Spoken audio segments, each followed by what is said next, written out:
Allison, you want to start? Hi, good evening, and welcome so much to Sarah, who is going to engage in a conversation with us around the power of goals and goal setting. So, Sarah, thanks so much for joining us, and I have my fearless comrade with me, Ben Akalik, to engage in the conversation. So, good evening. I feel like I discovered this wonderful Sarah because I've been working in Humble, Texas, where they're doing such progressive and exciting work. And here was Sarah just able to share the work that she had done, and I invited her to be on this interview so that she could share it with all of us. So Sarah, introduce yourself, if you will, please. Well, good evening, and thank you, Allison and Benna, for inviting me to be part of this meaningful conversation. So my name is Sarah Mull. I'm a second grade teacher at Mull ISD in Pine Forest Elementary School, and I've been teaching in Mull for about 5 years now. And Mull ISD is the school district that has the mindset that I have as a teacher. They're really pushing that personalized learning for their teachers, student-driven, and having the teacher just be the facilitator and mentor and guide our kids while the kids really take the lead, moving from teacher-directed to student-directed. So tell us your journey of moving from teacher-directed to student-directed. Well, it's a risk. Where I made that shift was this year the state of Texas required teachers to have what's called a SLOW goal. So it's a student learning objective goal. And my second grade team created our student learning objective goal based on reading fluency. We found that second graders tend to struggle in that area. So that's where we created our goal. And as a teacher, we're pulled in many different directions, and to me, the SLOW goal was just becoming one more thing that I needed to do. And it was becoming a checklist. And that's not really how I am as a teacher. And about halfway through the year, I sat and I reflected on my teaching practice. And I said, well, what am I really doing to truly have my kids meet this SLOW goal? And then that's when I shifted gears and I decided that I needed to take a step back and I needed to be the facilitator and mentor and guide my kids and let them personalize their learning. And with that, what I did with my second graders is my second graders created and designed the criteria of a reading fluency rubric. They're the ones that created how they were going to be assessed on their reading fluency. So stop for a minute, Sarah. How did that rubric relate to your goal? Like, what was your goal with the students, and then how did you share that with them, and how did the rubric relate to it? Okay, so the fluency, like I said, was an area that my kids really struggled with. So when I look at a student learning objective goal, it's what I want to do to help have my kids be successful. And I explained to my students that as teachers, we're learning and we're growing too. And part of this process is we were going to work together as a team to determine how they could assess themselves. I told them that you're the teacher. If you're the teacher, what would you be looking for when you're assessing your students' reading fluency? And then that's when I guided them through the steps of creating their own rubric. Mm-hmm. So can you share a little bit about the territory of that rubric? I know you shared an example a little bit earlier before we started recording. So can you walk us through what it looks like? Absolutely. So the first thing that I did was I posed the question to my students. If you're the teacher, what would you be looking for when assessing your students' reading fluency? And we brainstormed ideas, and I charted everything down that they said. And from there, what we did was we grouped like ideas, categories together to develop that criteria. So as you can see here, I don't know if I can get it. Yeah, totally. So with second graders, it's really important with the rubric design to really keep the criteria down to about 3 or 4. And my students decided that their accuracy, their rate, the expression, and their phrasing was the most important when it came to reading fluency. And this was their work. I just helped guide them with probing questions. And then they had to determine their scoring criteria. And my students are 7 and 8-year-old students, so they decided that the smiley face system was the best. So the sad face of, okay, I have a lot of work I need to do on my reading fluency. We have the straight face smiley face, which is, I'm making progress, I'm not quite there yet. And then we have the happy face, which is, okay, I've met the criteria in each of the categories. And then at the bottom, they would set their goal for the week. So what you did with them after you co-created the rubric was you had them then make weekly goals. So that's interesting because so many people go, here's your goal for the end of the year or till the end of the semester. But you were checking in on a weekly basis to help them to see. And then did they self-assess or how did they come to know how they were doing?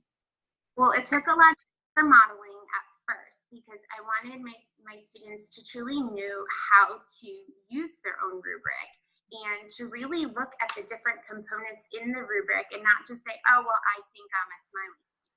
Well, you need to justify that. You need to explain why you think you're a smiley face and really look in depth at their rubric. And the most powerful thing about having my students create that rubric, Benna, was the fact that they created it. So they know what it entails. They know what under each criteria, what it entails to get to that smiley face because they're the ones that created it. They designed it. And so it took a lot of modeling I modeled it myself, and then I even modeled it with another student to the class before I let them venture out on their own to assess. So Sarah, when they circled or they identified where they thought they were, how did they justify or explain that?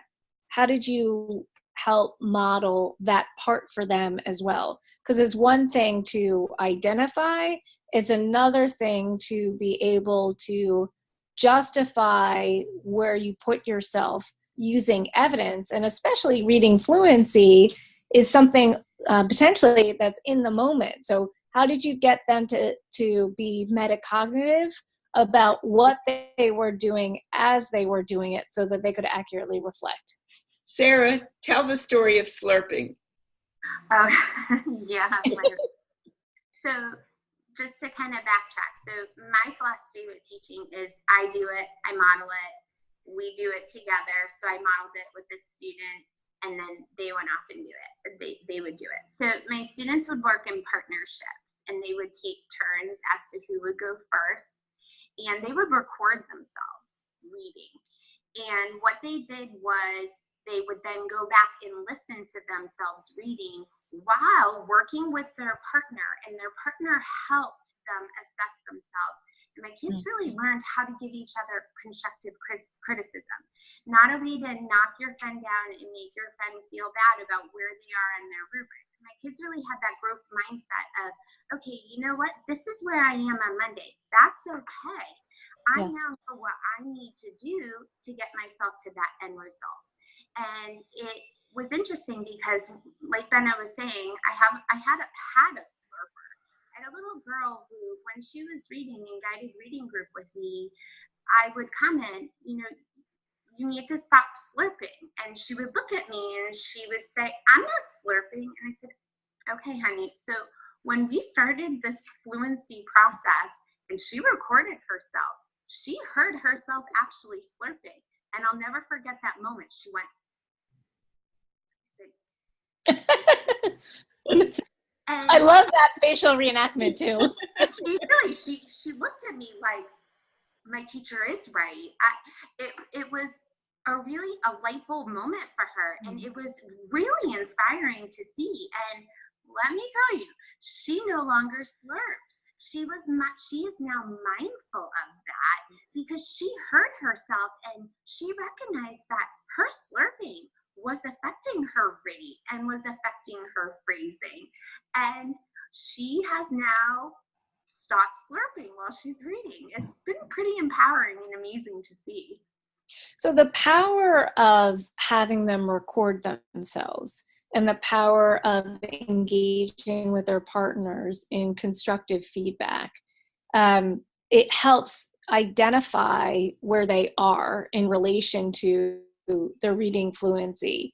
Can you talk a little bit about the weekly goal they set for themselves, and how do you teach them how to write an effective weekly goal and potentially learn how to monitor growth over time? Okay, so again, it was a lot of modeling at first on how to set that goal. So assessing where they are, referring to the rubric, assessing where they fell, looking to see where their area of weakness was on Monday, and using that to set their goal. And initially, at first, their goals were very simple. It was to improve on my accuracy, to improve on my rate. And as time evolved, I said, okay, we need to dive in a little bit deeper. What do you mean by improving on your accuracy? What do you mean by improving on your rate? Give me more. I need more detail. And then that's when they started to really, really dive into that rubric and look under each of their bullets that they created under each of those criteria to really make it a more personalized goal that wasn't so big. So let me just give a couple examples of some of my students' goals that they created. So one of my students wrote, my reading fluency goal is to read with more feeling and emotion. So instead of just to improve on my expression, she dove in a little bit deeper over time that, okay, she needs to read with that feeling, that emotion. And then another student, her reading fluency goal was to not read too fast. She learned that fluent reading isn't about reading fast. It's about reading like you're talking to a friend. And then another one said, my reading fluency goal is to read not too fast or too slow, to read just right. So, they're 7 and 8-year-olds. So at the beginning, like I said, it was very vague. Their goal was very vague. And then over time, we were able to dive in a little bit deeper each week. And what impact did this have on the culture of your classroom? My students, my philosophy is we're a classroom family. I'm really big into classroom community, and my kids really encourage and support each other. And they're the type of students to really build each other up. So even my most struggling readers felt encouraged and inspired from this because they had that growth mindset. So my kids cheered and encouraged each other on. It's okay that you're here right now, but now you know what you need to do to move over. And what was really interesting to see is just even taking this, and with some of my most struggling readers, I would pull the rubric during guided reading group, and when they were reading a text that was at their instructional level, and when they saw that they were following at the end part of the rubric with those smiley faces, it really inspired them and motivated them and made them feel successful. So here's the hardest question for you as a teacher, which is, now that you've got them where you want them, you have to let them go. Please. So how will you develop and find the energy to start all over again? Like, what are some of the thoughts you have about how you begin again after you've realized where they are now? The new ones coming in, they're starting at the beginning again. How are you thinking about that? They are. My goal is I created this rubric and started this process mid-year, January, and I saw how powerful it was for the rest of the year. My goal would be to start off at the beginning of the year. It will take time, I would say probably the first month in, because my students need to know what fluency is. And on that first before we can create a rubric. That's right. But I'm going to go through that same process, I think, Anna. I want my students to create their own reading fluency rubric and go through this process again. But I'm thinking that as the year goes on, expectations increase and the standards of what's expected of them increases, that I would like to go back and visit that rubric rubric again, maybe the mid-year and then towards the end of the year, and adjust it and change it. So the last question is really about your colleagues. So the idea is that you've created students that can very clearly identify where they are on a rubric they co-created. And now they're going to be scattered to the winds and to lots of other different grade 3 classrooms. And so trying to think about in what ways can you continue to create a network of teachers that are continuing to grow students that are engaging in voice and co-creation and social construction and self so powerfully did in your classroom so far? Well, I would hope that my students, my 20 students, would be leaders in those classrooms, that they would be those experts in that area and really be that expert on, how to refer to something and self-assess and to goal set. My hope is that they would be those leaders in that area. And my hope is that more teachers will make that shift to really have it move from teacher-driven to that student-driven learning. And just because with that, that's when you have more engaged students. It's really more meaningful and it's more authentic. And I have to say, I've been teaching for 14 years, and this is my 10th year teaching second grade. And this process has been by far one of the most empowering things I've ever done in the classroom. And really, it's my kids. My kids are the ones that have done this. I'm just the guide. I just coach and I just monitor them. And just to see how inspired and how excited they are when they see themselves grow, I would really hope that teachers would be willing to take that risk just because of the benefits. The benefits are just unbelievable.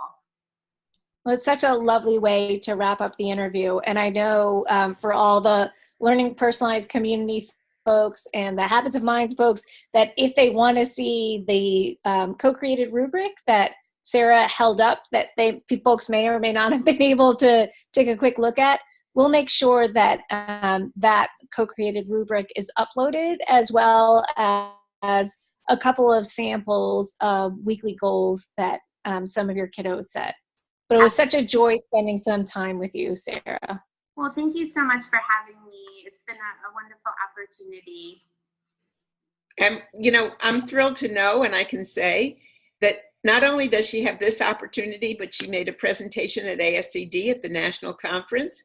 And in addition to that, she's doing a whole series of workshops with her colleagues for the professional learning opportunities at Mull, Texas. And what's really exciting is that when I talked with her about it, the first thing she said was, well, I'm bringing the kids with me because they really can speak to this better than I can. Best ideas. I have 4 of my kids coming to teacher school with me. And as a teacher, that's great.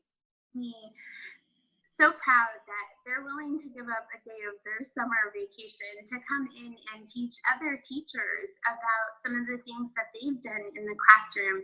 And the purpose of that is I feel like that is what's really going to inspire teachers, is when they see the kids' reactions and the kids talking about what they've done. And I'm actually teaching a session to my colleagues in the district on how to create a rubric, how to create that criteria of a rubric for their students to assess their own learning.